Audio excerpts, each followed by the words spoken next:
Hey everyone, Dr. Charles Livingston here, CEO and co-founder of Lifeboost Coffee. When it comes to my morning cup of coffee, I tend to switch up the type of roast, enjoying the fruity flavors of a cold brew light roast on occasion, while other days I go for more subtle flavors found in a dark roast.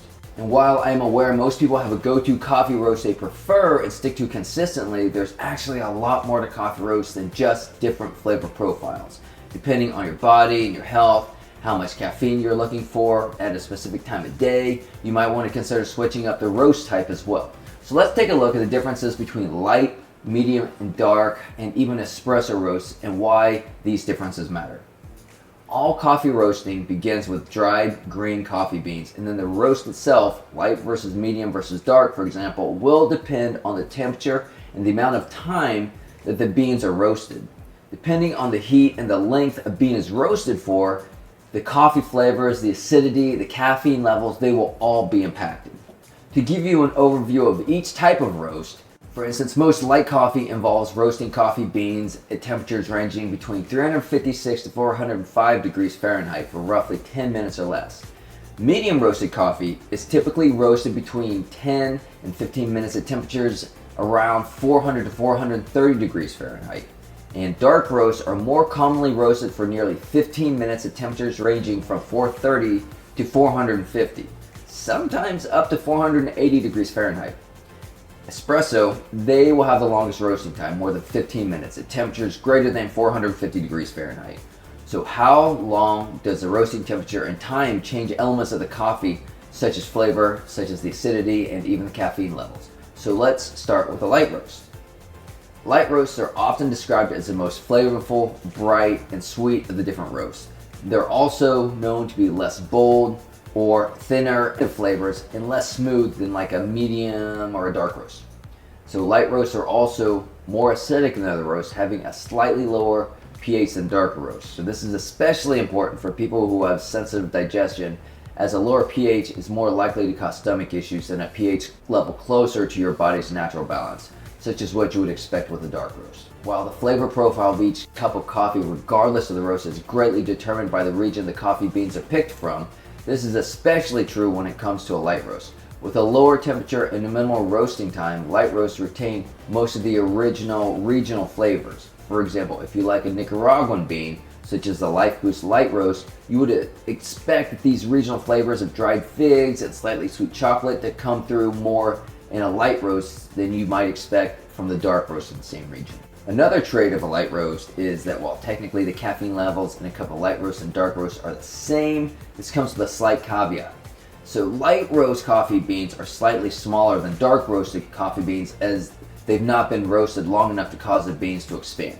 So this means if you're measuring your coffee by volume instead of weight, you may end up with a slightly more caffeinated cup when choosing light roast as compared to dark roast. To give a better picture, those measuring their beans by weight often note no difference at all in caffeine levels between dark and light roasts. So if you love the fruity notes of a lighter roast coffee that they often have, but you're not a fan of the acidity, I find cold brewing to be the best way to enjoy this type of coffee. So cold brewing takes out that extra bit of acidity in light roast while maintaining the amazing regional flavor profile. Now, what about medium roasts? Medium roasts are what many consider to be the most popular brew, which is why you'll likely find this roast readily served in all cafes and coffee houses. Quality medium roast can be described as perfectly smooth, balanced, full-bodied, and rounded. So medium roast selections both complement the sweetness in the coffee, as well as bring out these unique and subtle flavors in the beans. For instance, a Lifeboost medium roast brings forward flavors reminiscent of chocolate-covered figs, a balance of creamy and nutty flavors with some sweet and some fruity top notes, for instance. Medium roast coffee beans also have a more bold aroma and flavor compared to light roast, as the roasting time and temperature dulls the natural acidity of the beans. These factors are what heighten the sweet flavors in the bean, essentially caramelizing the sugars and bringing these confectionery tastes forward so that you can enjoy as you sip without being as dark, deep, and rich as a darker roast. Like light roast, the caffeine levels in a medium roast don't vary much at all if you're weighing the beans before brewing, even though medium roast beans are slightly larger than light. However, if you measure your beans by volume, a medium roast can have faintly less caffeine than a light roast. So like light roast, both cold brewing and the pour over method make a great method for medium roast coffee, with cold brewing actually yielding a smooth and slightly sweeter cup here. But the most popular brewing method for medium roast is a traditional drip coffee. So now for dark roast. A dark roasted coffee is the richest, most robust, and bold roast of coffee, with only espresso accomplishing a darker and a bolder flavor and aroma profiles. Okay? So if you drink dark roasted coffee, you'll likely notice your dark brown, almost black coffee beans have an oily sheen, and it's a characteristic which is brought about by long roasting times at high temperatures. As the structure of the coffee bean breaks down, these oils appear and ultimately enhance the flavors you experience.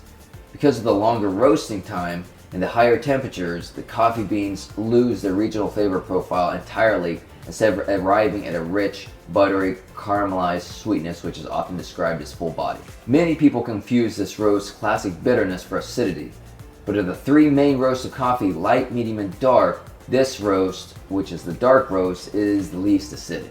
So Lifeboost dark roast, in fact, is almost as alkaline as water. As mentioned earlier, if you have a sensitive stomach, a dark roast might be easier on your digestion. Generally speaking, dark roasts are thought to have the least amount of caffeine, but once again, it's typically only true if you measure your beans by volume. Having been roasted for a longer amount of time at higher temperatures, dark roasted coffee beans are larger than light and medium roasts. So when measuring by volume instead of weight, you'll actually have fewer beans to grind per cup, which would technically yield less caffeine in your mug, though it would yield a less concentrated brew as well. So another perk for dark roast lovers is that this selection is bold and smooth enough to be enjoyed black, but rich enough to withstand ingredients like heavy cream and sugars, which still fully showcase its buttery flavors through these additions. So you can certainly brew dark roast with traditional brewing methods as well, or by pour over, but most prefer a nice French press. Last but not least in the types of coffee roast is espresso. A common misconception surrounding espresso is that this type of coffee is an entirely different category. Some even believe espresso is made from a completely different type of coffee bean. However, what actually separates espresso from other roasts simply comes down to roasting and preparation methods. Espresso begins by roasting coffee beans for longer periods of time at higher temperatures, resulting in a rich, ultra dark roasted bean. Then once finely ground and prepared, the result is a bold flavored, slightly thickened, aromatic, condensed, and this powerfully caffeinated java. So since its beginning, espresso has become a staple at most coffee houses and in many homes. Its ultra bold flavor makes the perfect base to stand up to just about any addition, whether it's milk, cream, caramel, vanilla, chocolate, and any other flavor you can think of, while still delivering the rich coffee flavors we all know and love. Now, due to the long roasting times and greater temps needed to make espresso, this roast contains more oils than lighter roasted beans and is less acidic than typical light, medium, and dark roasted coffees. So espresso beans are typically shiny and nearly black in color and have a more bold or rich flavor than the beans of regular roast. Its consistency and low acidity contributes to its typically balanced, well-rounded, full-bodied finish. Most believe espresso contains a greater amount of caffeine than regular drip coffee. However, a double shot of espresso, which is 2 ounces, contains nearly 80 milligrams of caffeine. So the average 8-ounce cup of traditionally brewed coffee, on the other hand, contains approximately 80 to 90 milligrams of caffeine. So ounce for ounce, yes, espresso does contain more caffeine. But due to its rich nature, espresso isn't enjoyed in 8 to 12 ounce servings like traditionally brewed coffee. Therefore, your typical espresso will contain 40 to 80 milligrams of caffeine compared to your typical cup of drip coffee, which contains 90 plus milligrams of caffeine. One of the most popular ways people would like to enjoy espresso is simply by the shot. However, espresso is also what you would find in lattes and cappuccinos. If you want to know more about the different types of roast, or if you want to experiment with a few recipes to see what works best for you, check out the links in the description beneath this video.